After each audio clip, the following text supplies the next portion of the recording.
अस्सलामुअलैकुम स्टूडेंट्स, उम्मीद है आप सब के सब खैरियत से होंगे। क्लास 9 AQB पास पेपर वीडियो सॉल्विंग सीरीज की एक और वीडियो के साथ आपके सामने हाजिर हूं। आज जो हम पास पेपर कर रहे हैं वो 2014 का MCQs पेपर है। इससे पहले मैंने इस वीडियो सीरीज में 2023, 21, 19, 18, 17, 16, 15 और अब मैं 14 इसमें ऐड कर रहा हूं।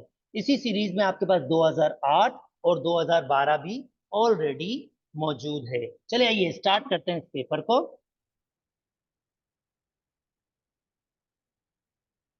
ओके जनाब, पहला पहला एमसीक्यूज आपके पास है। कहता है अगर 3 माइनस आयोटा को माइनस किया जाए, 3 माइनस आयोटा को माइनस किया जाए 2 माइनस आयोटा से, तो 3 minus iota minus 2 plus iota minus minus plus हो जाएगा। ये कैंसिल आउट हो जाएगा, आंसर बचेगा 1। तो आप देख सकते हैं ये आपका करेक्ट ऑप्शन है। चलें जी, सेकंड कर लेते हैं। कहता है अगर आपके पास कुछ इस किस्म के एक्सप्रेशन हो तो जरा इसको सिंप्लीफाई कीजिए। एक्स पावर 5, वाई पावर 5, और ये जो इंडेक्स दिया हुआ है 5, जिसका मतलब क्या होगा 1/5। ये 5 पावर दोनों से मल्टीप्लाई हो जाएगा 1/5 पावर,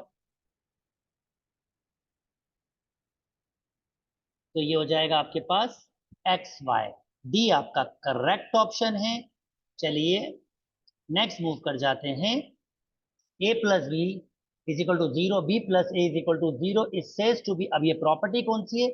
जब दो नंबर्स को ऐड करो और आंसर जीरो आ रहा हो, या रिवर्स ऑर्डर में ऐड करो आंसर जीरो हो, तो इसका मतलब ये होता है कि वो एडिटिव इनवर्स होता है, यानी बी आपका करेक्ट ऑप्शन है। अच्छा ये सिंपल सा भाई, 2y पावर 3, देखें 2 पे अलग से पावर 3 दीजिएगा और y पे अलग से, तो ये हो जाएगा 3, 8y power 3, 8y power 3। D आपका करेक्ट ऑप्शन है। उम्मीद कर रहा हूँ दोस्तों आपको बात समझ आ रही है। अच्छा जी, लंबे चौड़े से सेट दिए नेचुरल नंबर और आर रिप्रेजेंट कर रहा है। ये वैसे इंटीजर है, इसको आर से रिप्रेजेंट किया है। इन दोनों में कॉमन, ऑब्वियसली जब नेचुरल नंबर में कॉमन देखेंगे आर को, तो देखें पूरा नेचुरल नंबर वापस आ जाएगा, यही पूरा। तो इसका मतलब पूरा नेचुरल नंबर, यानी ए आपका करेक्ट ऑप्शन है। कहता भाई एक्स में से वाई को निकाल दो। भाई एक्स में से वाई को निकाल दोगे तो एक्स में से वाई 1, 2, 3, एक्स में से आप वाई निकालें 4, 5, 6, तो आप कुछ निकाल ही नहीं सकते क्योंकि कुछ आपके पास निकल ही नहीं रहा। इसका मतलब एक्स पूरा का पूरा वापस आ जाएगा, तो बी आपका करेक्ट ऑप्शन होगा। चलें जी जल्दी से आगे मूव कर जाते हैं दोस्तों। ओके, ये कहता है यार ये किसका शेड होगा? भाई ए यूनियन बी क्या होता है? वो तो सब पे शेड होता है, तो ये सब पे शेड तो नहीं है, तो ये तो नहीं हो सकता आपके पास। ठीक है, ए इंटरसेक्शन बी दोनों के कॉमन पे शेड होता है, यहाँ शेड होता है खाली, इधर नहीं होता। इसका मतलब ये भी नहीं हो सकता आपके पास। अच्छा, बी माइनस ए, बी को ए से निकाल दें, ये पूरा ए है। देखें ए में से बी को निकाला तो सही बात है ना, बी माइनस ए है, बिल्कुल बी माइनस ए है, यानी ये आपका करेक्ट ऑप्शन है। चलिए जी आगे चलते हैं।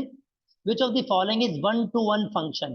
भाई वन टू वन फंक्शन मतलब हर डोमेन की डिस्टिंक्ट इमेज होनी चाहिए। तो भाई ये तो फंक्शन ही नहीं है, ये तो यूज ही नहीं हो रहा, पहले तो फंक्शन होना चाहिए। ये फंक्शन ऐसा है जिसकी डिस्टिंग इमेज, हर किसी की डिस्टिंग इमेज है। ये इमेजेस होती हैं आपके पास, इसकी तो सबकी सेम इमेज है, तो ये तो रिपीट हो रहा है। और इसमें तो ये फंक्शन नहीं है क्योंकि डोमेन रिपीट हो रहा है, तो बी ही वाइड ऑप्शन है जिसमें डिस्टिंग इमेज है, और ये आपके पास आंसर है। ये हो जाएगा 10 पावर 2 मल्टीप्लाई बाय 3 पावर -5। तो मैं इन दोनों की बेसिस सेम है, पावर को मैं क्या कर रहा हूँ, 5 में से 2 निकालेंगे तो -3 आ जाएगा, तो 3 मल्टीप्लाई बाय 10 पावर -3। इसका मतलब 3 मल्टीप्लाई बाय 10 पावर -3, सी आपका आंसर है। ओके दोस्तों, next A power -1 is equal to 1/n, इसको लॉग फॉर्म में लिखते हैं। पहले लिखें लॉग, ये बेस होती है, बेस ए है, पावर दिया हुआ है 1/a -1, तो इसका मतलब लॉग ए 1/a, लेट मी सी, ए 1/a -1, यानी ए आपका करेक्ट ऑप्शन है। अच्छा भाई अब इसको सिंप्लीफाई कर लेते हैं। कहता है 1 + 2x + x² भाई ए स्क्वायर 2, ए बी की वैल्यू 1 है, और ये बी स्क्वायर, देखें यही तो लिखा हुआ है, A square 2ab + b square. Upon 1 plus X, तो 1 plus X whole square upon 1 plus X, एक से एक कैंसिल, 1 प्लस एक्स, सी आपके पास करेक्ट ऑप्शन है। चलें जी next, which of the following is not a rational number. भाई अगर अपॉन में वेरिएबल हो तो फिर वो तो रैशनल होता ही है। यानी रैशनल की डेफिनेशन क्या है, दो पॉलिनोमियल्स आपके पास अपॉन के फॉर्म में, ये एक पॉलिनोमियल और ये भी एक पॉलिनोमियल है, तो इसका मतलब ये रैशनल है, ये एक पॉलिनोमियल ये भी पॉलिनोमियल, तो ये भी रैशनल है। भाई स्क्वायर से रेडिकल कैंसिल हो जाएगा। दूसरे अल्फाज में ये भी यही लिखा हुआ है, इन्होंने वापस रिपीट किया है, और ये रेडिकल रिमूव नहीं हो क्योंकि होल पे स्क्वायर नहीं है, तो ये रेडिकल रहेगा, तो ये इर्रेशनल है। और यही आपके पास जो एक ऑप्शन है जो रैशनल नहीं है। अच्छा जी, आपके पास ये भी रिपीट हुआ है, आपके पास a plus 2b plus B square formula होता है a square plus B square plus C square माइ plus 2 a b plus 2 b c plus 2 c a। तो इसमें a की वैल्यू a है, b की वैल्यू 2b और c, a square 2b whole square c square 2a, b की जगह 2b की जगह 2b, c c a, तो यहां पर हो जाएगा 4ab और यहां पर हो जाएगा 4bc, तो 4ab और 4bc खाली इनमें है, नोटिस कीजिए 4ab 4bc और 2ca, और बाकी a square plus 4b square c square, ये स्वैप इन करेंगे, ये बन जाएगा। इसका मतलब ये ऑप्शन बिल्कुल सही है। अच्छा जी, फैक्टराइजेशन की दुनिया में आ जाते हैं। सब में common 3a, 1 minus 2a plus 3a, यानी मैंने सब में 3a कॉमन लिया, तो यहाँ से बचेगा 1, ये जाएगा 2 दफा, एक a चला गया, ये जाएगा 3 दफा, और एक a चला गया तो a स्क्वायर। इसका मतलब 3a 1, 3a 1 minus 2a plus a square, ये आपके पास ऑप्शन है। ओके नेक्स्ट, ये भी रिपीट हुआ है आपके पास प्रीवियस में, मैंने इसको देखा है, जो मैंने पास पेपर आपसे शेयर किए हैं, ये भी आपके पास रिपीट हुआ है। x प्लस 1 होल स्क्वायर, और देखें यहाँ लगा रहा हूँ मैं 1 का स्क्वायर, तो a square minus b square किसके बराबर होता है, a प्लस बी, और a माइनस बी, a की वैल्यू x प्लस 1 माइनस 1 और x प्लस 1 प्लस 1, तो ये हो जाएगा कैंसिल, x और x प्लस 2, और ये मेरे पास आंसर है x प्लस 2 भी मेरा करेक्ट ऑप्शन है। अच्छा जी, इसका फैक्टर ढूंढना है, बार बार ये क्वेश्चन रिपीट हो रहे हैं, तो ए ऑप्शन, भाई ए इज इक्वल टू 0, 0 पुट करूंगा सब खत्म हो जाएगा, पर -1 बचेगा, ये फैक्टर नहीं है, तो मैं ऐसे कर लेता हूँ, इसमें x -1 को सेट करता हूँ 0 के बराबर, सेकेंड ऑप्शन में 1, तो 1 पुट करूंगा, 1, 1 का स्क्वायर 1, 1 का क्यूब 1, 1 का स्क्वायर 1, -1 ये कैंसिल आउट, आंसर क्या आ रहा है 0। ओके दोस्तों, इसका मतलब बी आपका करेक्ट ऑप्शन है। If y is equal to k upon X, ये भी क्वेश्चन रिपीट हुआ है 3 और 6, तो आप y की जगह 6 पुट करेंगे, k और x की जगह 3, 3 को 6 से मल्टीप्लाई करें, क्रॉस मल्टीप्लाई, k की वैल्यू आपके पास 18 आ जाएगी, तो ये k की वैल्यू फाइंड कर रहा था, ये भी हमने फाइंड कर लिया, दैट्स रियली गुड। चलें जी नेक्स्ट मूव कर जाते हैं दोस्तों। ओके कहता है, if s is varied inversely as y square, इसका मतलब x आपके पास बराबर है k upon 1 upon y square, तो भाई आपके पास कह रहा है अगर s a के बराबर और y b के, s की जगह a, y की जगह b, तो ये हो जाएगा cross multiply a b square is equal to k की वैल्यू आ रही है a b स्क्वायर, ये ऑप्शन बिल्कुल सही है। चलें जल्दी से 19 पे आते हैं। कहता है अगर ये मैट्रिक्स सिंगुलर है, मैट्रिक्स सिंगुलर कब होती है बच्चों, जब मैं उसका डिटर्मिनेंट लूं तो उसका आंसर 0 आ जाए। तो डिटर्मिनेंट कैसे लेते हैं, फर्स्ट को लास्ट से मल्टीप्लाई करते हैं, c मल्टीप्लाई 1 हमेशा माइनस, सेकेंड को थर्ड से, 0 मल्टीप्लाई बाय 3, आंसर आपका पास 0, c -0 इज इक्वल टू 0, क्योंकि ये 0 हो जाएगा आपके पास, तो सी की वैल्यू आपके पास आ रही है 0, यानी सी आपका करेक्ट ऑप्शन है। ओके, चलिए जी नेक्स्ट मूव कर जाते हैं। कहता है अगर ये साइमेट्रिक मैट्रिक्स है तो ए ट्रांसपोज वापस ए के बराबर होगा, क्योंकि साइमेट्रिक मैट्रिक्स की डेफिनेशन क्या होती है, एक मैट्रिक्स का ट्रांसपोज करो तो वापस वही मैट्रिक्स आ जाती है, तो इसका मतलब यही मैट्रिक्स वापस आएगी, ए आपका करेक्ट ऑप्शन है। अच्छा जी, ये मैट्रिक्स मल्टीप्लाई कर रही है, ये भी रिपीट हुआ है, पहले देख लेते हैं मल्टीप्लीकेशन पॉसिबल है भी या नहीं। तो इसकी 2 रोज हैं 2 कॉलम है, इसकी 2 रोज हैं 1 कॉलम है, पहले की कॉलम दूसरे की रोज के बराबर होती है, और मैट्रिक्स का ऑर्डर जो मल्टीप्लाई करने के बाद आता है, पहले की रोज आती है दूसरे का कॉलम, यानी 2 रोज 1 कॉलम वाली मैट्रिक्स देखनी है मुझे। पहले तो आंसर में देखते हैं, भाई 2 रोज, ये ऑप्शन कट गया, इसकी तो 1 रो है, तो ये 2 रोज 1 कॉलम ये भी है, 2 रोज 1 कॉलम ये भी है, ये भी कट गया, इसका मतलब बी और सी में कोई आंसर होगा। चलें ठीक है, मल्टीप्लाई करके देख लेते हैं। 1 1 1 1 1, तो भाई 1 मल्टीप्लाई करता है 1 से 1, 1 मल्टीप्लाई करता है 1 से 1, फिर आगे कुछ आपके पास कॉलम नहीं है, यहीं रुकेंगे, 1 मल्टीप्लाई करेगा 1 से 1, प्लस फिर ये 1 इस 1 से मल्टीप्लाई करेगा, और आंसर आपके पास आ रहा है 2 और 2, इसका मतलब बी आपका करेक्ट ऑप्शन है। 9th वाले बच्चे बिल्कुल ये जो एमसीक्यू स्टैटिक्स के आ रहे हैं इसको रिमूव, आगे वीडियो को बिल्कुल आगे कर दीजिएगा, इसको देखने की बिल्कुल जरूरत नहीं है। 22 और 23 एमसीक्यूज, क्योंकि ये स्टैटिक्स के और ये मैट्रिक में अब जा चुका है, पहले कभी आपके पास 9 में होता था। चलिए स्टार्ट करते हैं।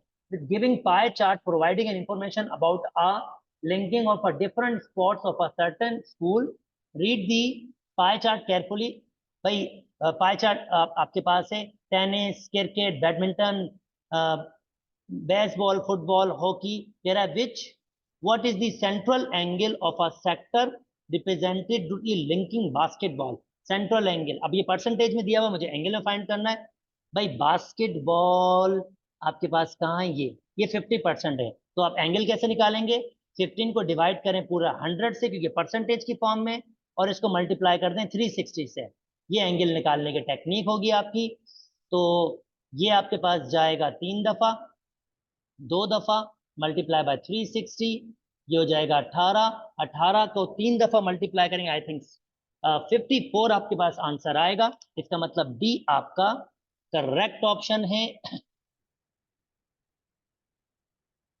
Okay, according to giving data the least favourite sport, by giving data least favourite sport, सबसे कम वाला कौन सा है, 12%, ये बैडमिंटन ही है, क्योंकि 12% से कम कोई भी नहीं है, तो भाई साहब इसको हम आंसर देंगे बैडमिंटन, यानी सी हमारे पास करेक्ट ऑप्शन है। चलें जी 24 में चले जाते हैं।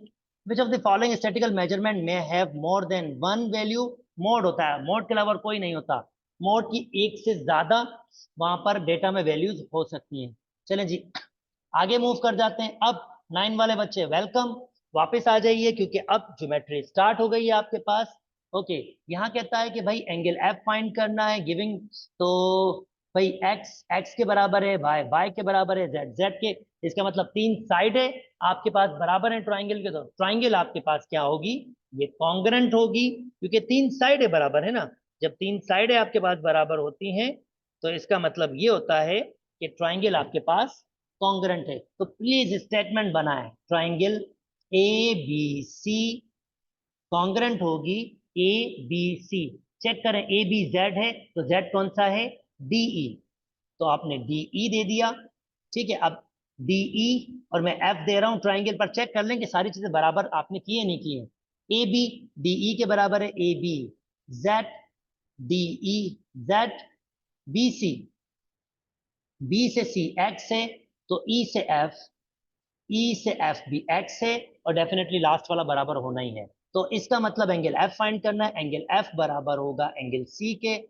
एंगल सी यहाँ दिया हुआ नहीं है, तो इसका मतलब 180 से माइनस करना पड़ेगा, 180 से माइनस करेंगे 45 और 60, आंसर आपके पास आ रहा है 75 डिग्री, तो इसका मतलब अगर ये 75 है तो एंगल एफ भी कितना होगा, 75 होगा, तो डी आपका करेक्ट ऑप्शन होगा। चलें जी आगे मूव कर जाते हैं दोस्तों।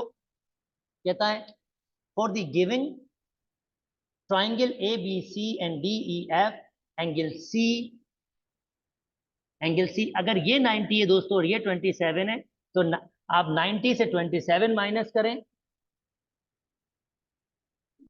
अच्छा, अगर मैं 90 से 27 माइनस कर दूं तो मेरे पास आंसर आएगा 63 डिग्री, यानी ये 63 डिग्री। भाई ये 90 है ना, ये वही वाली बात जो मैंने अभी थोड़ी देर पहले की थी। अगर ये एंगल फाइंड करना है तो 180 से दोनों को माइनस कर दें, 63 आंसर आएगा।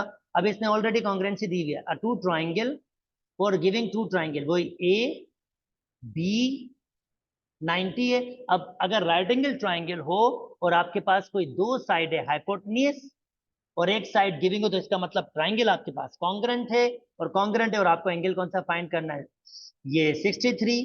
तो क्लियरली 63 किसके बराबर होगा आपके पास, सी बराबर होगा एफ के। तो एंगल सी और एंगल एफ बराबर होंगे, तो सी की वैल्यू 63 है, एंगल सी की वैल्यू 63 है, तो ये सी ऑप्शन आपका करेक्ट है। चलिए जी जल्दी से आगे मूव करते हैं।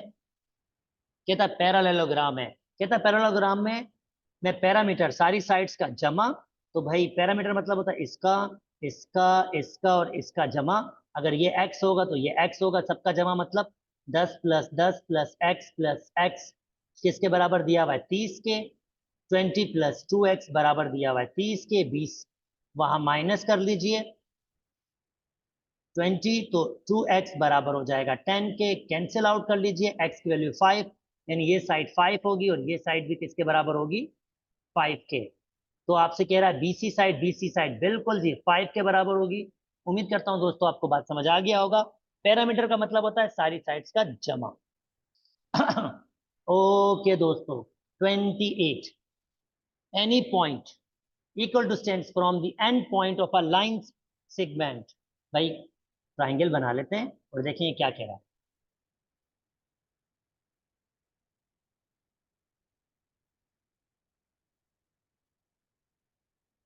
Any point equal distance from the end point of line segment equal distance. अच्छा ये ट्राइंगल नहीं बल्कि ये आपके पास एक लाइन सेगमेंट बनवा रहा है। चलें जी,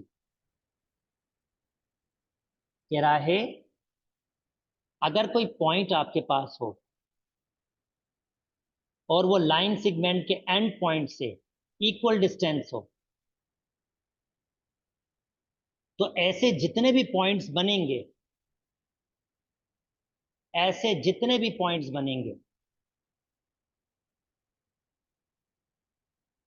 वो बेसिकली राइट बाइसेक्टर, वो एक लाइन बनाएंगे, वो एक लाइन बनाएंगे और इस लाइन का नाम होता है राइट बाइसेक्टर। वो क्या करेंगे, 90 का एंगल बनाएंगे और इसको दो इक्वल पार्ट में तोड़ेंगे। ये भी तो एक पॉइंट होगा ना उसका, तो ये भी एंड पॉइंट से इक्वल डिस्टेंस होना ही चाहिए। ठीक है, तो इसका मतलब वो राइट बाइसेक्टर होगा आपके पास। ओके भाई, अगर आपसे पूछा जाए कि कौन सा एंगल ट्राइंगल का बड़ा होता है और कौन सा एंगल सबसे छोटा होता है, तो भाई आप साइड्स को देख लो। सबसे बड़ी साइड का अपोजिट एंगल सबसे बड़ा होता है, एंगल सी सबसे बड़ा है, और सबसे छोटी साइड का एंगल ए सबसे छोटा होता है आपके पास। ठीक है, तो इसका मतलब एंगल सी सबसे बड़ा है, एंगल ए सबसे छोटा है, तो एंगल बी आपका इन दोनों के दरमियान होगा। तो एंगल ए एंगल बी से बड़ा ऐसा हो नहीं सकता, एंगल ए तो सबसे छोटा है, पहला ऑप्शन चला गया। एंगल बी बड़ा होगा एंगल सी तो सबसे बड़ा है, वो इससे छोटा हो ही नहीं सकता। अगेन एंगल सी से छोटा, ना ना ना वो हो ही नहीं सकता। एंगल सी बड़ा एंगल बी के, बिल्कुल डी आपका करेक्ट ऑप्शन है। लास्ट एमसीक्यूज, लास्ट एमसीक्यूज दोस्तों, कहता है if B D is internal bisector of angle of a triangle A B सी।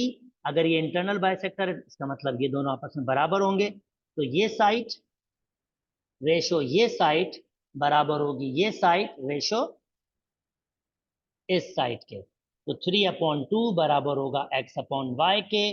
तो 3 आपको इसने x/y या x रेशो y, वो बराबर होगा 3:2 के। तो डी आपका करेक्ट ऑप्शन होगा। उम्मीद करता हूं दोस्तों आपको बात समझ आ गई होगी। अगर मेरी वीडियोस पसंद आ रही है तो चैनल को लाइक कीजिए, सब्सक्राइब कीजिए और दोस्तों के साथ शेयर भी कीजिए। अपना बहुत बहुत बहुत ख्याल रखिए।